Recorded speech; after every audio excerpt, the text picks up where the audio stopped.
The next stitch we're going to have a look at is a stem stitch. This is very similar from the back stitch. It's just progressing that a little bit further. So I'm just going to bring my needle through.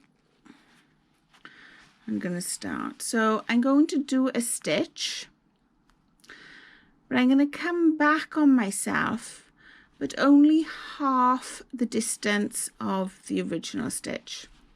And I'm going to keep my thread under the needle. So again, I'm going to go forward a stitch, but I'm going to come back half the length. Whereas the back stitch, we come back all the way. Again, keeping the thread under the needle, come forward a stitch, back half a stitch.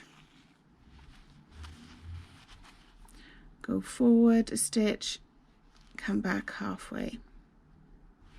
Now it's important with a stem stitch that you keep the thread underneath the needle at all times, because this creates a little roll on the stitch. So if we then had the thread on top and we come forward and back, it creates a gap in the stitch. So we either have to make sure the thread is always under the needle or always above. So you need to be consistent in the way the thread runs under the needle. And that is how you do a stem stitch.